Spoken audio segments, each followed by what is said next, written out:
We are a 16+ acre beautiful green space on the sparkling Tampa Bypass Canal.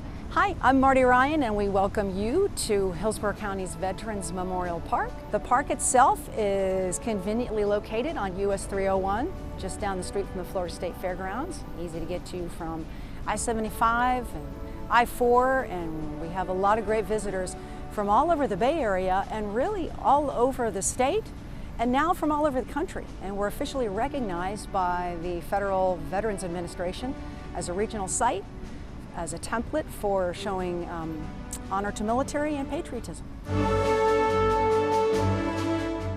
We have more than 14 war memorials and war monuments, and a place to honor all the military, whether they're active duty or heroes who died from Hillsborough County, or maybe someone in your family. And it's really interesting to watch as visitors come and see something that's on a wall and just harken back and connect. It's a very, very unique experience. We have monuments that go all the way back to Teddy Roosevelt and all the way over to our very prolific Vietnam War monument with the aircraft. We have an authentic Huey helicopter and a Cobra. The various places that these aircraft flew missions are memorialized there. And if you know anything about Vietnam veterans, those aircraft are religion to those veterans, very important. All the way to more recent conflicts in Afghanistan and Iraq. And so it's also a magical thing to be able to get veterans of various generations together. So there's a little something for anybody who either wants to learn about military or comes from a military family. Oh, the amphitheater is a great addition to the park. So we have over 500 stadium-style seats. You can come and sit back and enjoy, and we plan to have even more events here with concerts and things like that. But we do have a lot of patriotic events here. The big ones that you might imagine: Veterans Day, Memorial Day, our 9/11 event for Patriot Day. We have accredited veteran service officers who can have a conversation with them one-on-one and help them connect with earned VA benefits. They have a lot of issues sometimes. Medical issues that maybe they don't recognize as soon as they discharge, but their families are often the ones that ask them to come in. And sometimes they don't even recognize certain conditions that they may qualify for, but it's that conversation with our professionals. It's always free, and it can be life-changing. It really doesn't matter what party you vote for. It doesn't matter what branch you served in. Or maybe you didn't actually wear the uniform. You always know someone that did. And this is a place that unites everybody and pays respect to everybody. And it's free. We're open 7 days a week from 7 a.m. to 5 p.m.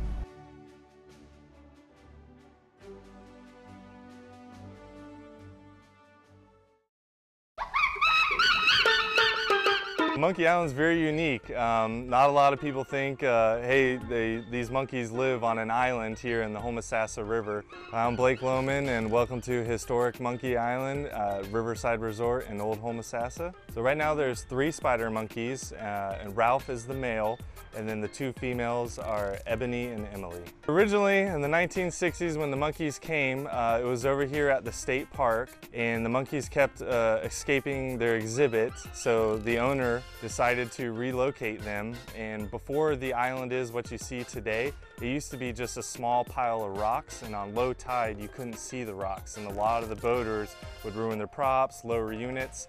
So the story goes is the owner had a drag line and piled up some rocks so the boaters could see where the rocks are. And once the monkeys started escaping over at the park down the road, he decided to bring the monkeys to what is now known Monkey Island, or before it was known Monkey Island. They called it Monkey Alcatraz. So here at the resort we have 54 hotel rooms. It goes all the way from standard rooms all the way up to 2-bedroom, 2 baths. We have 2 boat ramps. We have about 85 boat slips, so if you want to bring your boat, come for a weekend, we got plenty of boat slips for you. Our marina also has kayaks, golf carts, paddle boards, and boat rentals. We also have about 10 seasoned boat captains here, anywhere from fly fishing, tarpon fishing, offshore fishing, inshore fishing, as well as we do airboat rides here, and we do manatee swims, eco tours, and scallop tours. And we also have a full kitchen for breakfast and lunch, as well as the monkey bar here. people love to sit and watch the monkeys all day, especially when the weather's nice outside. The kids really love it. It's just really cool and a unique piece to sit and watch the monkeys play. We recently just renovated the island. Some of the upgrades and improvements that we did is we built them a new house and also new perimeter poles and barriers to kind of keep unwanted kayakers and boaters out.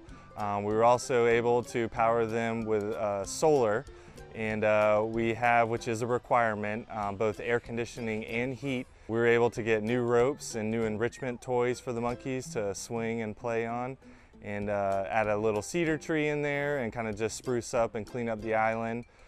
We repainted the lighthouse.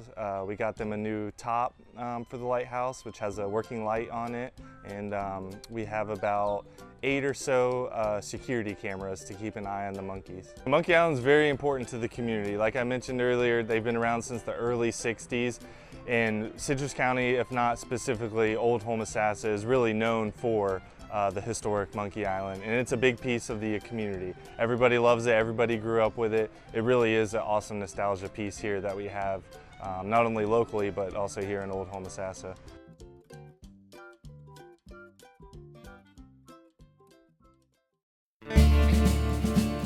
Hi, I'm Jim Strickland and welcome to Blackbeards Ranch. The ranch is about 5,000 acres. We're situated right outside of Old Myakka, but on this ranch we do a lot of conservation projects. We do a lot of research. We work with University of Florida, we work with Florida Wildlife Commission. We do a lot of research here to see what goes on these Florida ranches that are going to benefit us and benefit the rest of the population of Florida. We still use the same techniques, the same horses, the same saddles, the same dogs, the same ropes, the same herding, the skill set with the cowboys today as we did back in the late 1700s, early 1800s. So some things have never changed. But in 2023, we're afforded a lot of opportunities like air conditioning, cell phones. We've got all the group at Channel 13 telling us how the weather predictions are going to be. So it's a wonderful life here in 2023. What we're doing is we're gathering herds of cattle, which is, we're a cow-calf state, which means we raise calves up to 600 pounds and sell them. During that time period, we have to pin them, we have to inoculate them, we have to vaccinate them, just like we do our children. We vaccinate them for diseases that might harm them. We're gathering these cattle, the cows and the calves. We're going to sort off the heavier calves, and they're going to the livestock market. We are cash operated. We have to have an income stream, and here in Florida, the majority of ranchers sell their calves around 500 to 600 pounds. And they usually go to grazing operation, Nebraska, Kansas, Texas, Arizona, and a few will stay here in Florida for a fresh from Florida beef product.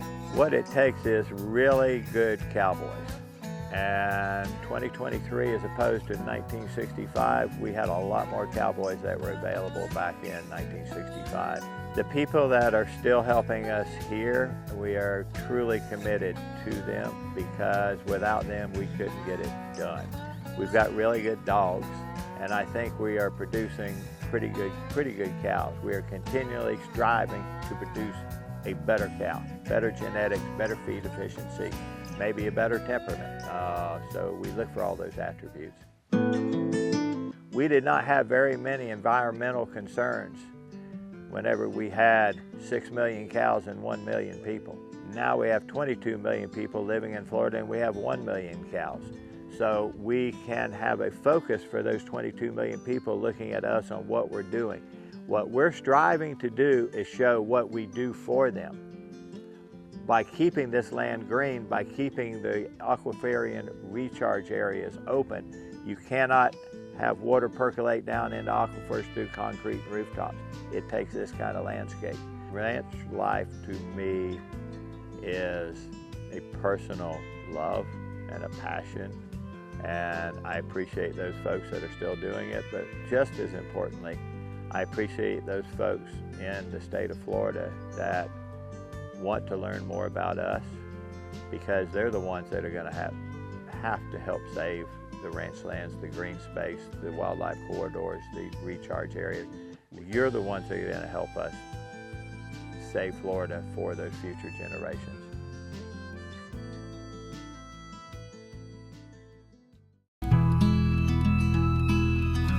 wastewater from the city of Lakeland eventually ends up here after it's gone through all of its processing at our wastewater treatment facilities within the city.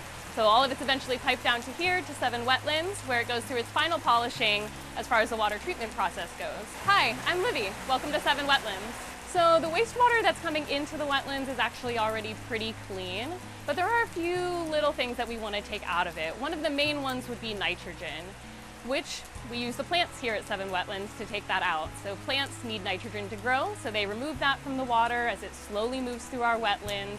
So it's really just that final polishing phase. Our water, you can't really even tell it is wastewater. It actually looks pretty clean when you see it. So the final polishing that we're talking about with this water is really just the final cleaning stage of the water. So before the water is let back out into the environment, we want to make sure that we've really done our part to make sure that the wastewater is ready for the natural environment. So it's just that taking up of the extra nutrients, like we talked about, the nitrogen or even phosphorus. So all of our wastewater here, once it leaves Se7en Wetlands, it's either reused by TECO power plant in their cooling towers, or it is discharged back into nature into the Tampa Bay watershed. So we want to make sure that our water quality is the best that it can be when it leaves our wetland. That's really important because we don't want to contribute to anything like an algae bloom or something like that that could happen out in nature once it leaves our facility. We have about 8.5 miles of trail here at Se7en Wetlands, and we're hoping even in the future that we have almost 22 or 23 miles of trail for people to enjoy. We've got a couple boardwalks that give you a great overlook into some of our wetlands. You can expect to see a ton of wildlife, especially if you're here early in the morning when that fog is still right over our wetland. It's a really great time to see different birds, reptiles like the alligators, turtles, tortoises, and maybe even some small mammals like bobcats or raccoons. We do have some picnicking pavilions for people to enjoy, and we also have a geocache here that people could try to find if they've got a GPS and the coordinates for it. You can find some little treasures. Right now there's even a trackable bug, that they call them, that's living in that geocache, and it's ready to get picked up and get taken to its next geocache. I hope that visitors take away really the beautiful way that we can combine ecological services that nature might provide for us by taking nutrients out of the water with providing a nice recreational space for people to enjoy. A nice green space while it's also cleaning our water for us.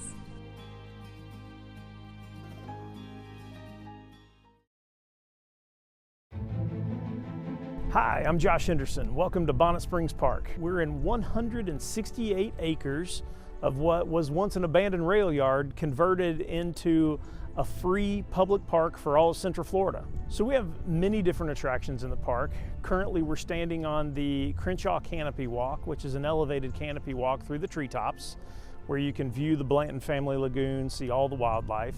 We have a nature center, we have a history gallery, event lawns, playgrounds. We actually have public art in the park. When you came into the park, you passed the Ken Cart Johnson Family Archway, which is the first public art exhibit that you come into the park. We literally have something for every age group in the park, whether you're into art, animals, nature, or fitness and recreation. We are home to the Florida Children's Museum. They're a great partner of ours.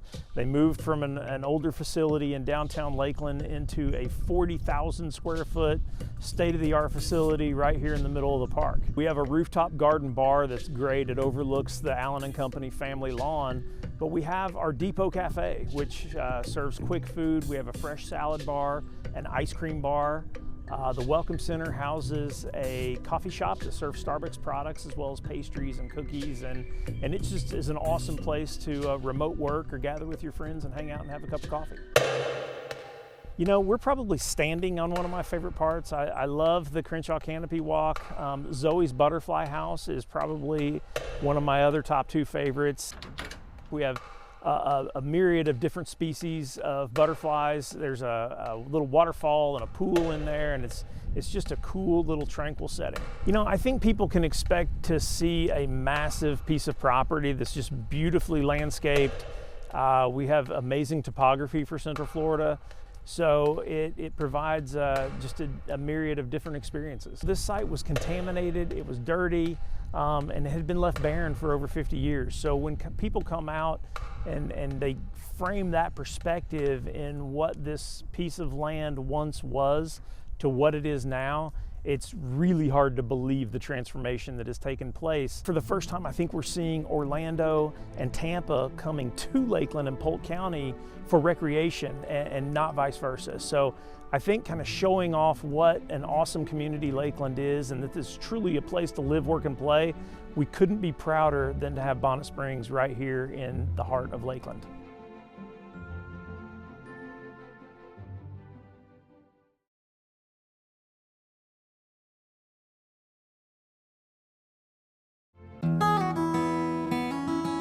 So the Celery Fields is a really unique spot here in Sarasota County.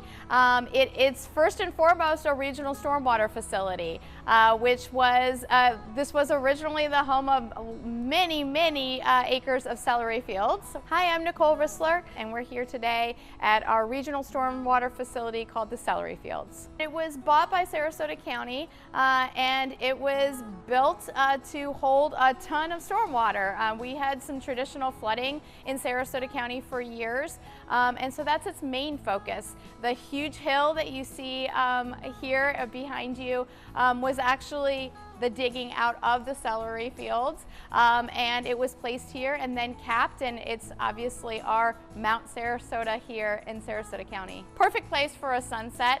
It has a great view of a variety of things around here. It is kind of like a two-part facility. You definitely have the more recreational side to the north side of here with the hill, with a lot of the trails that come off of that.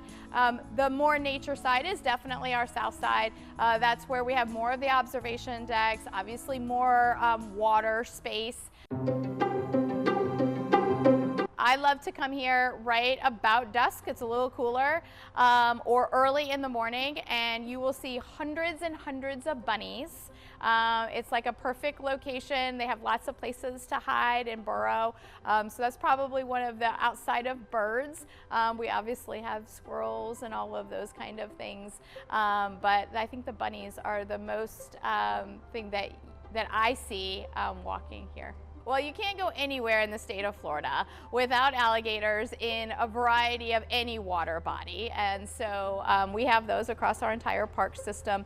They certainly are here as well. And we just remind people when you're here, and you get close to water bodies, that's their home, and to just be smart. If you're a birder, there's not much better place that you can enjoy than the celery fields and the number of species and types of birds we have here all year round. I think if you are a person that just likes nature walks, likes exercising but outdoors and maybe not necessarily at a beach, this is a perfect location for that. And I think that it's a great location for families. They will come out. A lot of times families don't necessarily have nature in their backyard. We're very lucky to have such amazing parks across our whole system, this being obviously a pretty unique one. But right here by the interstate, it doesn't matter if you're coming from Tampa, if you're coming from Charlotte or Lee County, it's still not that far to get to experience this unique facility. We just ask you to leave no trace, right? We want parks to be as clean, safe, and accessible for everyone using them. So we really encourage whatever you bring in to take back out, pack in, pack out, and really leave nothing but your footprints.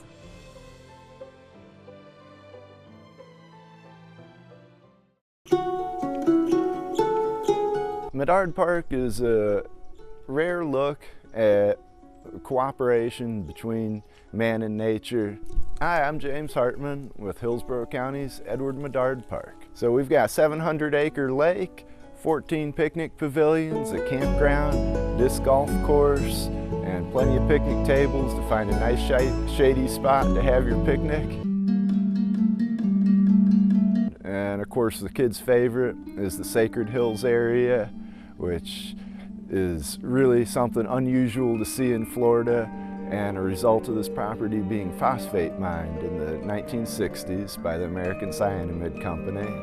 In the years since, the trees that were planted on those hills have had the dirt eroded away from their roots, and it's created a very otherworldly landscape with the grandfather oaks and their exposed roots over the hills are really something you'd never see anywhere else. You have these hills and pits and rows where the drag line excavated them, and one half of our property is more or less as it was left and just planted with trees. The other half, Swift Mud did a lot of work on to create this reservoir for stormwater management and recreational opportunities. It's been stocked with all the native fish, including the hybrid striped bass. And all the little islands that you see out there make it a wonderful place to explore with your kayak or canoe or small boat to find a nice place out of the wind. We rent kayaks at the front office as well as canoes. They're $25 per boat, and the rental's for up to 4 hours. Make sure to be here by 1 o'clock to start off. I enjoy shelter number 3 because you've got water access and you're right down here at the end where it's nice and quiet. Rarely a day goes by where I don't see gators. We have over 300 in our 700-acre reservoir, so you're almost guaranteed to have a gator somewhere nearby whether you see it or not.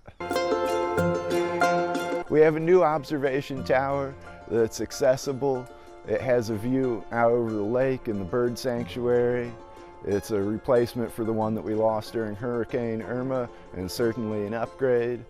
It's a little bit of an exercise venue in itself with that ramp. Disc golf is very popular with us. We have a difficult course given that it goes through the hills and the pit swamps, and so if you're looking for a challenge, look no further than Medard. We have a 42-site campground nestled in the hardwood hammock. You can hear an alligator bellowing in the summer months from your campsite and enjoy nature with a little bit of comfort too. I encourage everybody to come check out Medard Park and hike our trails, have a picnic, and maybe even do a little fishing. It's worth the drive, and hopefully you can stay and camp with us for a while.